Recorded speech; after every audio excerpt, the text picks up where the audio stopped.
भगवान की वाणी में, भगवान के उपदेश में क्या समाधान है। हमने दुखों को 3 भागों में बांटा और 3 भागों में बांट करके हमने ये समझा, कुछ दुख होते हैं जो मानसिक होते हैं। याद आया भाइयों, चर्चा की थी ना हमने। कुछ दुख होते हैं जो शारीरिक होते हैं, कुछ दुख होते हैं जो प्राकृतिक होते हैं, उनको आधि दैविक दुख कहते हैं। ये 3 तरह के दुख हैं, इनका दुखों का ये विभाजन है।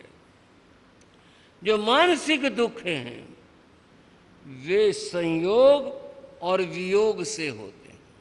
जो नहीं चाहते, समझना, जो नहीं चाहते उसका तो संयोग हो जाना, और जो चाहते हैं उसका वियोग हो जाना। ये संयोग और वियोग की बात है। कोई नहीं चाहता कभी कांटे का मेरे पांव से संयोग हो जाए, यानी कांटा लग जाए, उसका संयोग बने, लग जाता है, ये संयोग है, बड़ा भारी दुख होता है। और वियोग, व्यक्ति के पास धन है, कोई नहीं चाहता इसका वियोग हो जाए और वो चुराया जाए, कोई नुकसान हो जाए। संयोग और वियोग से मानसिक दुख होता है।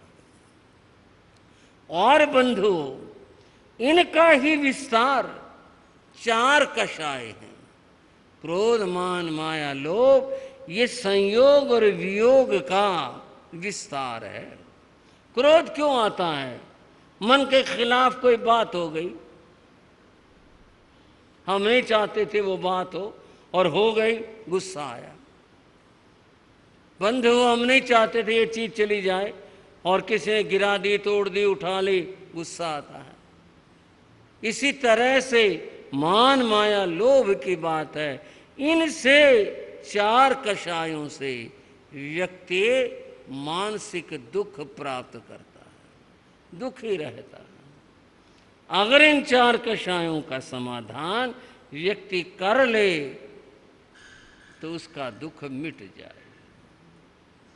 इन 4 कषायों में यूं तो चारों ही कषाय बड़े प्रबल हैं और दुख का कारण है, पर यहाँ चूंकि कहानी काकिनी को लेकर आई है, काकिनी कोड़ी को लेकर के आई है, इसीलिए लोभ से संबंधित है। तो लोभ कषाय की बात को थोड़ा यहाँ पर जोड़ करके समझा जाए। किस तरह से लोभ में, एक काकिनी के लोभ में उस व्यक्ति ने हजारों, अपना जो भी था वो सब कुछ खो दिया। ये लोभ कषाय बड़ा प्रबल होता है। लोभी आदमी सदा दुखी रहता है, उसके चित्त में लोभ ही घूमता रहता है। तो क्या समाधान हो इस बात का कि व्यक्ति लोभ से आहत और दुखी न हो? पतंजलि योग दर्शन एक ग्रंथ है, यही वाले पतंजलि जो नाम है ना, रामदेव की बात नहीं, पतंजलि ऋषि की बात है। पतंजलि एक ऋषि हुए जो, जिनको आदि ऋषि योग का माना जाता है। वैसे तो जैन धर्म में योग का बहुत कुछ दिया हुआ है, पर मैं तो प्रचलित मान्यता की बात बता रहा हूं। उन्होंने ग्रंथ रचा पतंजलि योग दर्शन। पतंजलि योग दर्शन में पतंजलि ऋषि कहते हैं संतोषाद उत्तम सुख लाभ है। उन्होंने कहा संतोष जीवन में सबसे बड़ा सुख देने वाला है। संतोषाद उत्तम सुख लाभ है। संतोष से जीवन में उत्तम सुख का लाभ होता है। अगर व्यक्ति सुख पाना चाहता है तो वह वैभव, संपदा, लोभ, धन इनसे प्राप्त नहीं होगा। सुख पाना चाहता है तो वह संतोष के द्वारा होगा। बिना संतोष के जीवन में सुख नहीं हो सकता।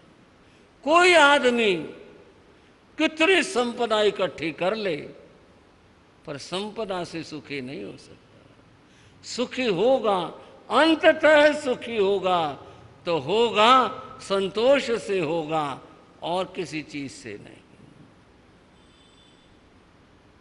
एक संत हुए वैदिक धर्म के, उनका नाम था आदि शंकराचार्य।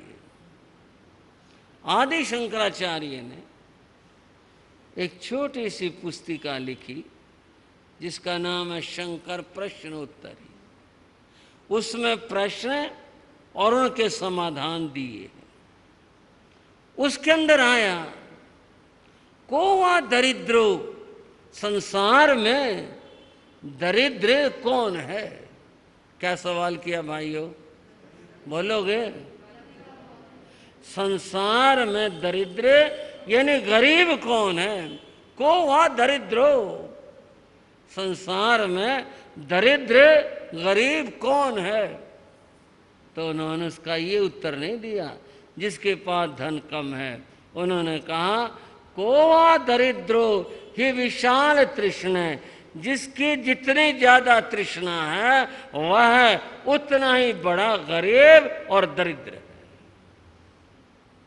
समझ में आनी बड़ी मुश्किल है ये बात, लेकिन शंकराचार्य ने तो ये बात कही। दुनिया में दरिद्र कौन है? दरिद्र वो है जिसकी जितनी ज्यादा, जितनी अधिक तृष्णाएं हैं वह गरीब है, और जिसकी तृष्णाएं कम है वह गरीब नहीं। भर्तृहरि एक राजा हुए और राजा से वो सन्यासी हो गए थे। वो तो कहानी उनकी बड़ी है, सन्यासी होने का क्या कारण रहा। सन्यासी हो गए, अब साधु हैं, रहते हैं। एक बार वे एक वृक्ष के नीचे उसकी छाया में घास बिछा करके लेटे हुए थे, आराम कर रहे थे। राह चलते दो आदमी आए और आकर के पास बैठ गए, और पास बैठ करके उन्होंने कहा, महात्मा जी आप आराम कर रहे हो, यहाँ क्या आराम मिलेगा? कोई चारपाई, कोई पलंग, कुछ तो प्रबंध कर लेते जहाँ विश्राम हो जाता। ये आप यहाँ लेटे हो जमीन के ऊपर, जमीन तो ऊंची है, नीची है, ऐसी है, यहाँ क्या आराम मिलेगा आपको? और आप लेटे हो, आपके पास तकिया भी नहीं, आपके पास तकिया भी नहीं। तो लेटने से पहले ये तो थोड़ा सा इंतजाम कर लेते। ठीक, आप सन्यासी हो, एक तकिया तो चाहिए ही थोड़ा सा, जो सर के नीचे लगा लेते, अच्छा होता। इतना काम तो कर ही लेते। और वो व्यक्ति बोले, सामान तो आपका कोई दिखाई नहीं दिया, क्या आपके पास कुछ नहीं है? आपके पास कुछ भी दिखाई नहीं दे रहा। और ये कह करके वे बोले, चलो आप हमारे साथ चलो, आपको हम सामान दिलवा देते। एक बार हमारे साथ भी हुई। हम थे गन्नौर मंडी, शाम का समय हुआ 5-1 बजे से। तो मैं और एक भाई भी था, संत भी, शाम को चलो टहल आते हैं, थोड़े बैठे बैठे पाँव थोड़े खुल जाएंगे।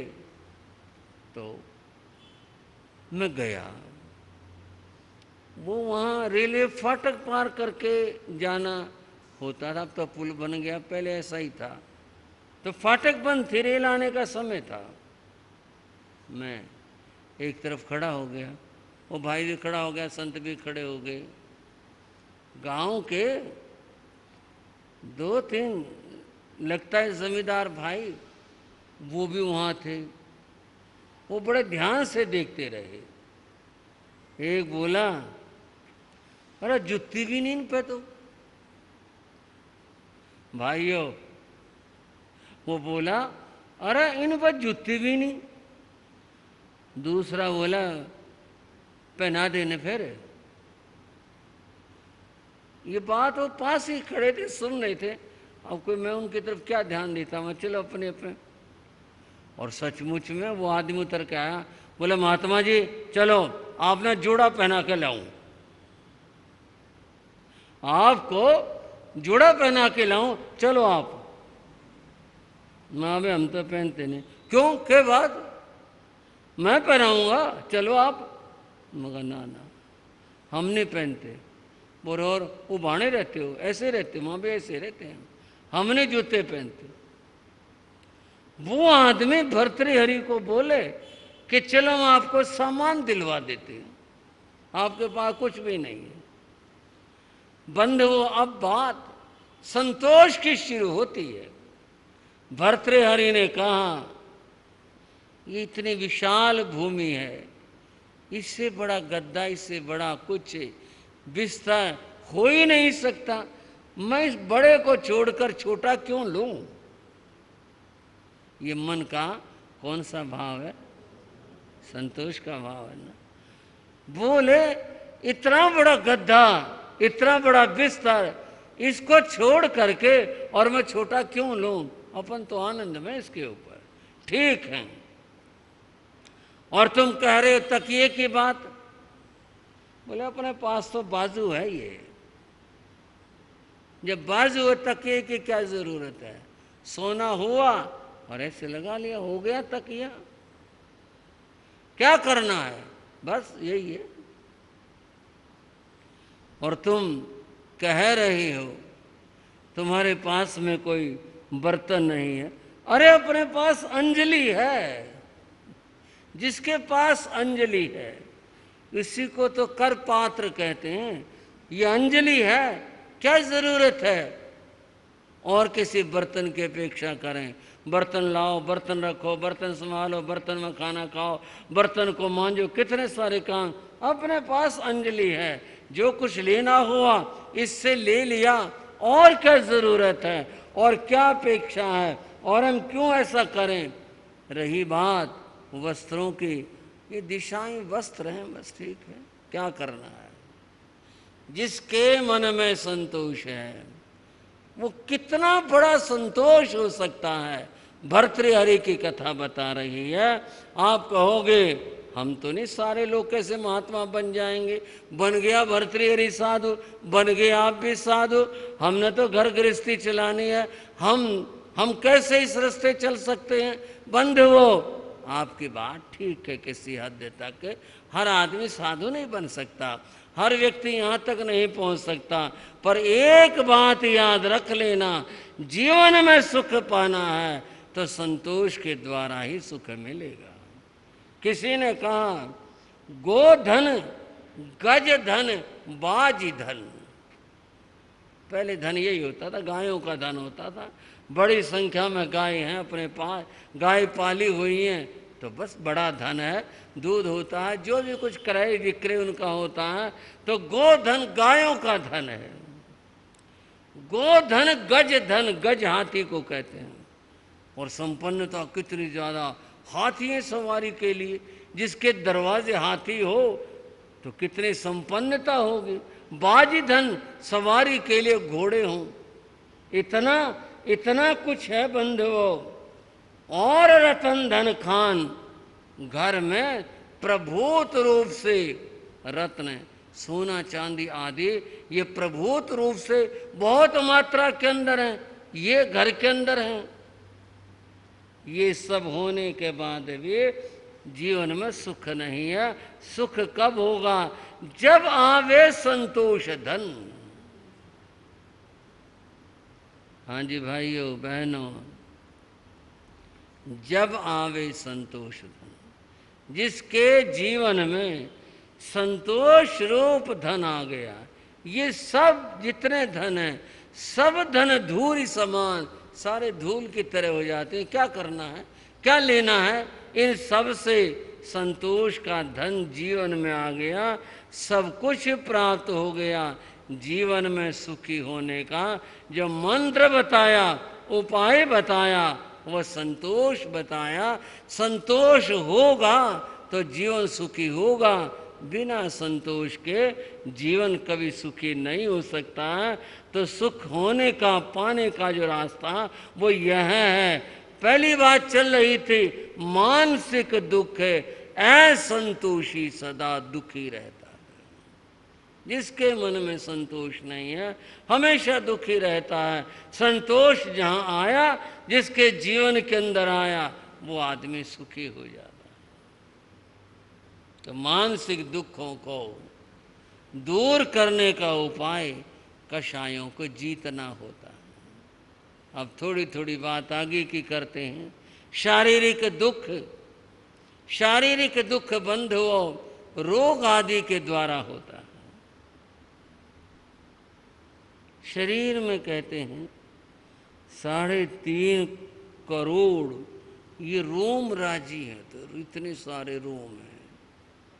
लिखा है ऐसा ग्रंथों में 3.5 करोड़, इतने सारे रोम होते हैं। और हर रोम के साथ अलग अलग बीमारी है। शरीर में बीमारियों का घाटा नहीं है। कितनी सारी बीमारी हैं, कितने सारे रोग लगे हुए हैं, लेकिन वो सारे रोग जीव के अपने पुण्य से सब दबे रहते हैं। जीव के अपने पुण्य से रोग दबे रहते हैं। और जहाँ अपना पुण्य कम हुआ वहीं रोग प्रकट हो जाते हैं। और फिर तो पीड़ा, दुख, कष्ट न जाने क्या और कितने प्रकट हो जाते हैं, कैसे आ जाते हैं। इस कार्यक्रम के पुण्यार्जक हैं श्री वीर सेन जी जैन एवं श्रीमती दर्शनी देवी जैन, श्री विनय जैन एवं श्रीमती मीनाक्षी जैन, श्री चिराग जैन एवं श्रीमती राधिका जैन, श्री सिद्धार्थ जैन एवं श्रीमती प्रियंका जैन।